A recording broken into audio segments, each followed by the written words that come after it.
할렐루야! 우리는 2025년 사순절을 보내고 있습니다.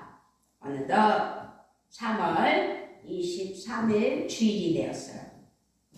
그렇게 우리가 사순절을 보낼 때 이 사순기 동안 예수님의 십자가 사랑을 잊지 않고 감사하며 살아가야 된다. 아니, 살아가고 있습니다. 아멘.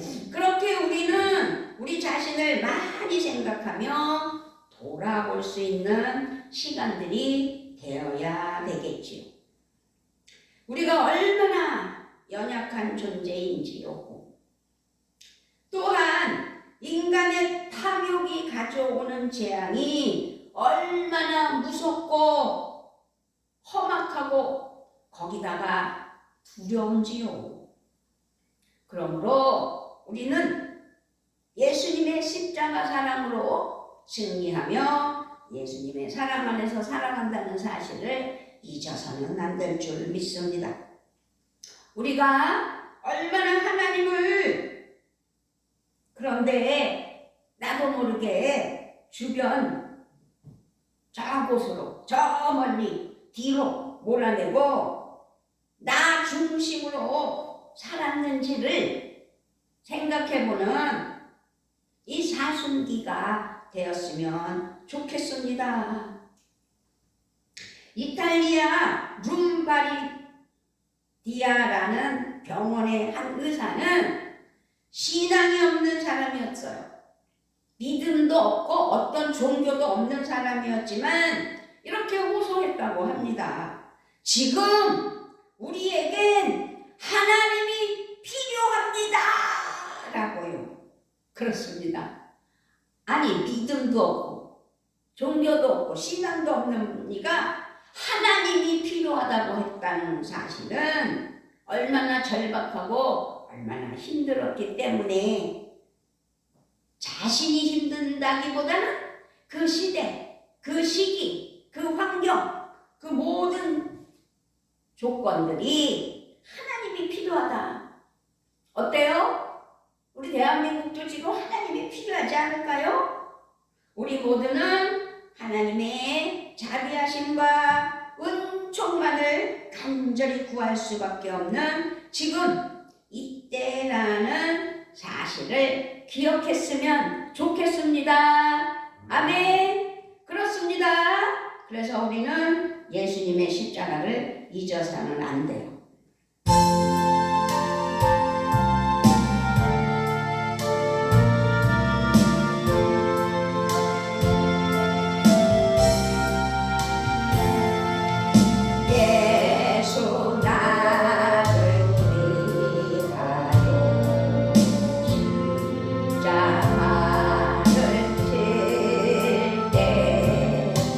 세상 죄를 지시고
십자가를 지신 하나님의 그 예수님의 자비하심과 은총만을 간절히 구할 수밖에 없는 이 시대를 우리는 아닌 사순기를 보내고 있다는 사실입니다. 그래서 우리는 오늘 말씀에 예수님이 마침내 예루살렘으로 발길을 옮기시는 장면을 찾아봤습니다. 그만큼 예루살렘은 매우 중요한 특별한 의미를 지니고 있기 때문입니다. 이 예루살렘이라는 지명이 언급될 때 그곳은 예수님이 고난을 받으시고 죽임을 당하실 곳으로 우리는 기억해야 되고 깨달아야 됩니다. 아멘. 마태복음 16장 21절에 이때로부터 예수 그리스도께서 자기가 예루살렘에 올라가 장로들과 대제사장들과 서기관들에게 많은 고난을 받고 죽임을 당하고 제3일에 살아나야 할 것을 제자들에게 비로소 나타내시니. 아멘. 누가복음 9장 31절에서도요. 영광 중에 나타나서 장차 예수께서 예루살렘에서 별세하실 것을 말할세. 지금 이 말씀은 예수님의 예루살렘 입성과 곧 예수님이 죽음의 길로 들어서신다는 사실을 명백하게 말씀하고 있는 귀한 말씀입니다. 예수님은요 이미 예고하신 대로 예루살렘을 향하여 가시는 것을 우리에게 오늘 또 십자가 사랑을 기억하게 하시며 사순절을 기억하게 하시며 사순기를 보낼 때 예수님의 그 사랑을 믿어야 되고 감사해야 되고 나를 살리신 예수님을 높이 영광을 드리며 은혜로 나아가야 된다 이 말씀입니다. 마태는 예수님의 예루살렘의 입성을 스가랴 선지자의 예언 성취로 말씀하고 있어요. 오늘 본문 5절 말씀이 시온 딸에게 이르기를 내 왕이 내게 임하나니 그는 겸손히 나귀 곧 멍에 매는 짐승의 새끼를 탔도다 하라 하였느니라 라고 마태복음 21장 5절 말씀에서 오늘 본문 말씀에서 우리에게 설명하고 있습니다. 그런데 구약으로 가서 스가랴 말씀에 9장 9절 말씀, 스가랴 9장 9절 말씀에 똑같은 말씀이 있어요. 시온에 따라 크게 기뻐할지어다 예루살렘에 따라 즐거이 부를지어다 보라 내 왕이 내게 임하시나니 그는 공의로우시며 구원을 베푸시며 겸손하여서 나귀를 타시나니 나귀의 작은 것 곧 나귀 새끼니라. 말씀이 같잖아요. 왜? 예수님의 예루살렘의 입성을 구약 시대에 구약 스가랴 말씀에서 이미 예언했다 이 말씀입니다.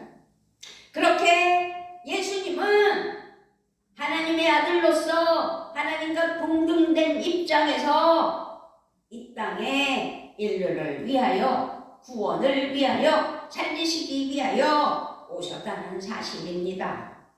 예수님의 예루살렘 입성의 길은 인류의 역사에 생명의 봄을 여는 위대한 생명의 봄길이었다라고 말씀드리고 싶습니다. 그래서 오늘 제목이 생명의 봄길을 갑시다. 크게 외쳐볼까요? 시작! 생명의 봄길을 갑시다. 왜 생명의 봄길이에요?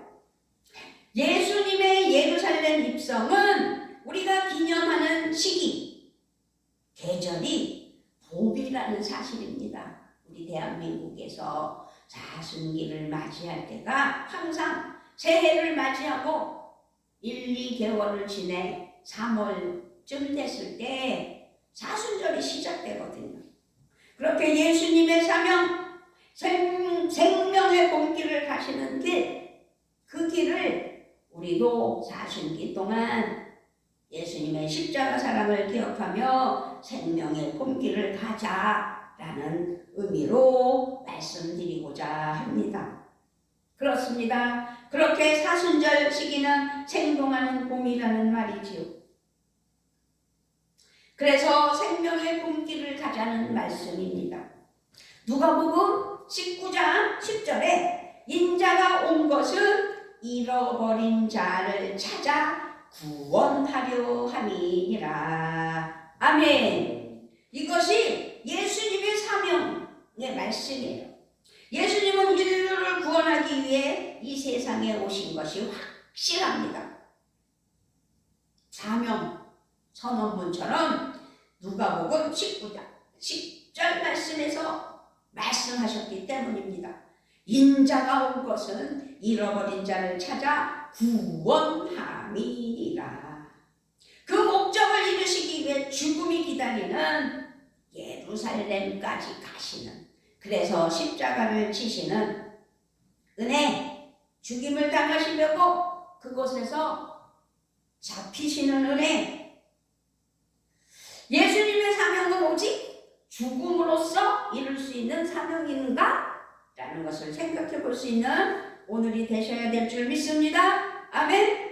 예수님은 그렇게 죽음으로 사명을 이루시기 위해 예루살렘을 들어가신 것이 사실입니다. 이렇게 예수님은 사명자로서 생명의 봄길을 걸으셨다는 사실이지요. 예루살렘 입성 끝에는 십자가가 있습니다.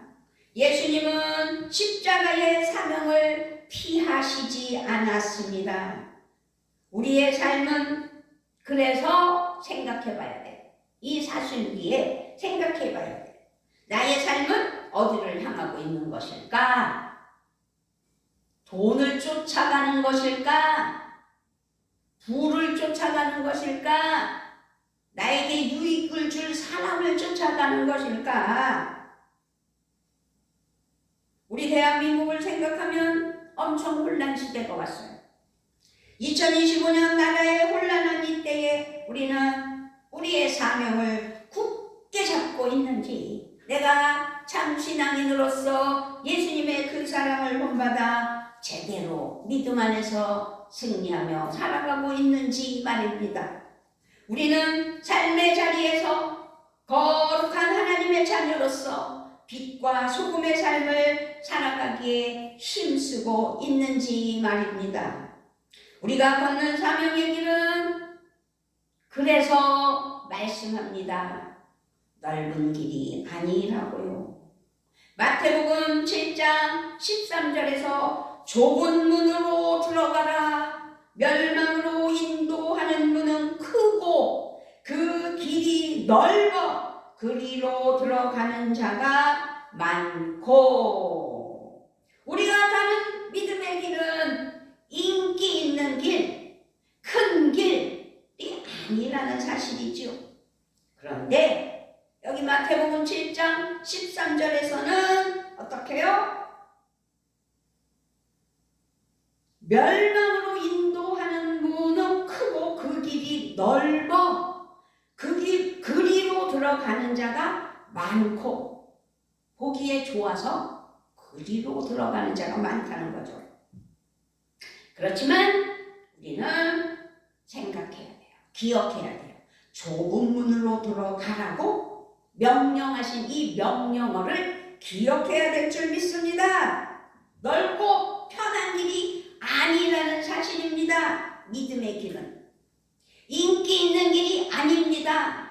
내게 유익을 줄 어떤 사람이 이끄는 길이 아닙니다. 우리가 하나님의 자녀인 것은 이 전쟁터와 같은 난리인 세상 속에서 겸손과 섬김과 손해와 희생과 사랑의 길을 위해 예루살렘으로 들어가기 위함이라는 사실을 기억해야 될 줄 믿습니다. 아멘.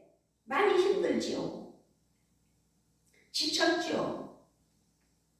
지금 대한민국의 제조업자들이 다 망해가고 있어요. 중소기업들, 작은 소규모 업체들, 거기다가 자영업자들. 이 힘들고 지치고 두려운 세상 속에서 우리가 붙잡아야 될 것은, 우리가 찾아야 될 것은 예수 그리스도 안에서 찾는 사명의 길, 사랑의 길, 하나님이 인도하시는 길이라는 사실이지요. 우리가 이 2025년 봄을 맞이하여 사순기를 보낼 때 생명의 봄길이 되는 은혜가 되셔서 생명의 봄길을 가셔서 승리하는 은혜가 있었으면 좋겠습니다. 아멘. 예수님의 예루살렘 입성의 길은 사명과 동시에 생명이에요. 생명을 위한, 자신을 죽이어서까지 죽음의 길을 향한 예수님. 그러나 그 길은 우리에게는 생명의 봄길이 되었다는 사실입니다. 예수님의 십자가의 돌아가심이 우리에게는 영생의 복이 되기 때문입니다. 하나님의 아들이신 예수님은 이 세상에 오셔서 왕이라고, 하나님의 아들이라고 군림하시기보다는 오히려 섬기셨고, 명예를 얻기보다는 멍에를 지셨다는 사실이지요. 5절에 보니까 시온의 딸에게 이르기를 내 왕이 내게 임하나니 그는 겸손하여 나귀 곧 멍에 매는 짐승의 새끼를 탔도다. 멍에를 매는 짐승을 탔다고 말씀하셨어요. 왜? 멍에를 치시기 위해서. 영광을 얻기보다는 나귀 새끼를 타는, 멍에를 매는 짐승의 그 나귀 새끼를 타는, 그러니까 우리 예수님은 자신을 어떠한 것에 높이려 하는 것이 아니라 영광을 얻기보다는 비천하게 되셨고, 자기를 구하기보다는 오히려 자기를 내어 주셨다는 사실입니다. 그리고 그 사랑과 섬김의 완성을 위해 어떻게 해요? 십자가에 못 박혀 돌아가시기까지 하십니다. 예수님의 죽음은 온전히 여러분, 우리를 살리기 위한 대속의 죽음, 아니 더 나아가 인류를 살리기 위한 위대한 죽음이었다는 사실을 반드시 기억해야 될 줄 믿습니다. 아멘. 아멘. 이사야 53장 4절서부터 7절 말씀을 보면, 그는 실로 우리의 질고를 지고 우리의 슬픔을 당하였거늘 우리는 생각하기를 그는 징벌을 받아 하나님께 맞으며 고난을 당한다 하였노라. 그가 찔림은 우리의 허물 때문이요 그가 상함은 우리의 죄악 때문이라. 그가 징계를 받음으로 우리는 평화를 누리고 그가 채찍에 맞음으로 우리는 나음을 받았도다. 우리는 다 양 같아서 그릇 행하여 자기 각기 제 길로 갔거늘 여호와께서는 우리 모두의 죄악을 그에게 담당시키셨도다. 그가 곤욕을 당하여 괴로울 때에도 그의 입을 열지 아니하였음이며 마치 도수장으로 끌려가는 어린 양 흙과 털 깎는 자 앞에서 잠잠히 양같이 그의 입을 열지 아니하였도다. 아멘. 예수님이 대속의 죄로 십자가에 죽으심으로 우리는 나음을 받게 되었다는 사실입니다. 예수님의 죽음의 십자가에서 우리를 위한 생명의 꽃이 피었다는 사실입니다. 그러니 이제 우리는 어떤 삶을 살아야 될까요? 주님을 예배하는 우리는 죽음으로 우리를 살리신 생명이신 구세주 예수님께 진정한 경배와 감사와 영광의 은혜의 삶을 살면서 호산나! 라고 외쳐야 될 줄 믿습니다. 아멘! 그러나 그렇게 영광 올려드리며 그것으로 끝나는 게 아니라는 사실이죠.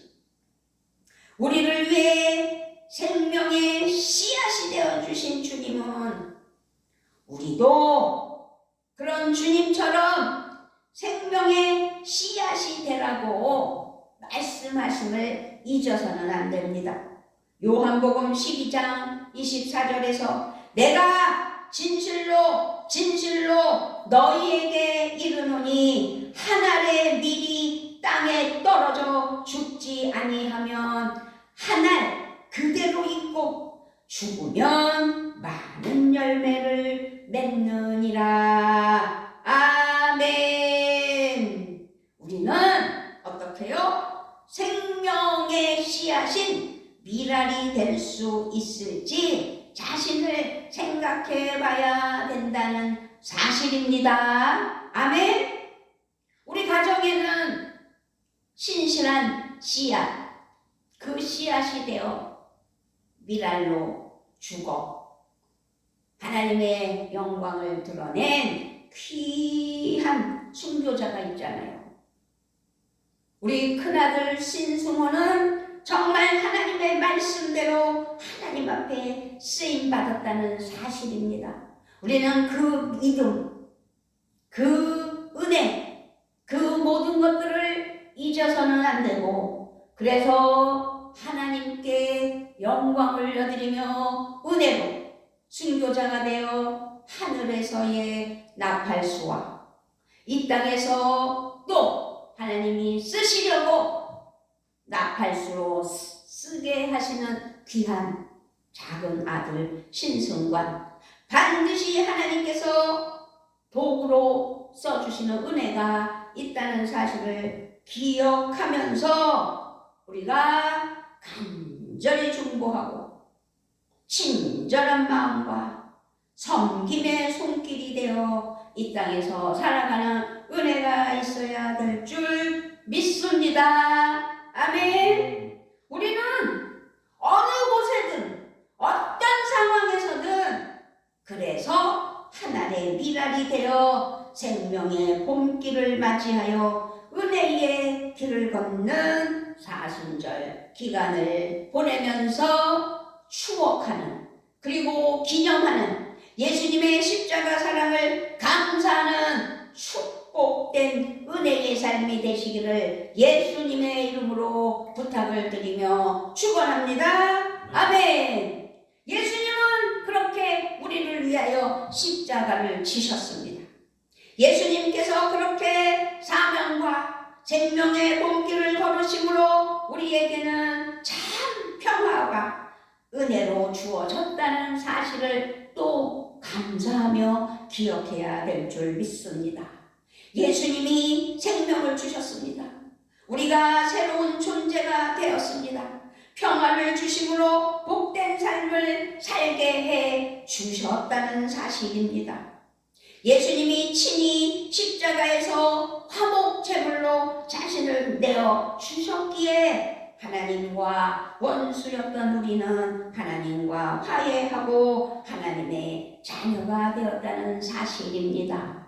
그래서 우리 신승호 사랑하는 순교자 그 아들은 우리 가정에 작은 예수라고 하나님께서 그때 그렇게 말씀하시며 우리의 마음에 평화와 평강을 주셨다는 사실을 잊어서는 안 될 줄 믿습니다. 아멘.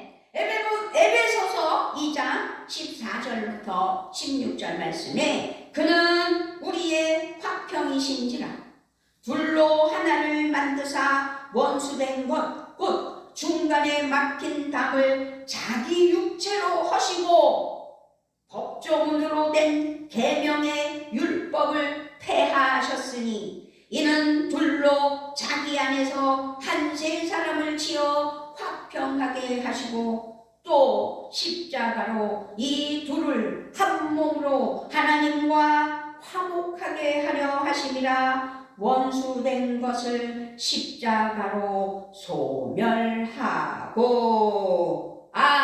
아멘. 예수님이 겸손히 나귀를 타신 것, 나귀 새끼를 타고 걸어가신 그 길은 우리를 위한 화해와 평화의 본길이었다, 이 말씀입니다. 우리가 예수님을 우리의 중심의 평화의 왕으로 모신다면 하나님과 화평한 우리는 이웃과 화평한 삶의 길로 나아갈 수 있는 사실입니다. 그러므로 인간 관계 안에 쌓아놓은 담이 있다면 하나님께서 헐어주시는 예수님의 십자가 사랑처럼 막힌 담이 다 풀어지는 은혜가 있어야 될 줄 믿습니다. 그렇습니다. 우리는 사순기를 보내고 있습니다. 이 십자가 사랑의 사순절 기간 동안 쌓았던 모든 막힌 담을 허물 수 있는 믿음이 필요하다는 사실을 기억하시고 우리에게 화해의 여정이 되게 하시는 하나님께 감사하며 넓고 넓은 하나님의 그 크신 사랑 안에서 승리하는 귀한 삶 되셔야 될 줄 믿습니다. 대한민국의 정치인들도 그것을 생각하면서 서로 화해하며 어떤 것이 바른 길인지를 안다면 결코 서로 아웅다웅 하면서 네가 잘났다 내가 잘났다 할 이유가 없겠지요. 주님 걸으신 그 길을 따라 우리도 주님과 함께 사명의 길, 생명의 길, 평화의 길을 걸어가는 은혜가 있어야 될 줄 믿습니다. 대통령 탄핵과 나라의 일꾼들의 다툼으로 나라 정세가 멈춘 지금 이 싸움의 세상, 흩어진 세상, 절벽의 세상, 아픔의 세상에서 예수님을 닮아 사랑이 되어 생명의 봄길을 걷는 복된 대한민국이 되어야 되겠고 우리 평안교회 성도들이 되셔야 될 줄 믿습니다. 아멘. 아멘. 정호승 시인의 봄길이라는 시가 기억납니다. 제가 시를 읽고 말씀을 마치고자 합니다. 길이 끝나는 곳에서도 길이 있다. 길이 끝나는 곳에서도 길이 되는 사람이 있다. 스스로 봄길이 되어 끝없이 걸어가는 사람이 있다. 강물은 흐르다가 멈추고 새들은 날아가 돌아오지 않고 하늘과 땅 사이에 모든 꽃잎은 흩어져도 보라, 사랑이 끝난 곳에서도 사랑으로 남아있는 사람이 있다. 스스로 사랑이 되어 한없이 봄길을 걸어가는 사람이 있다.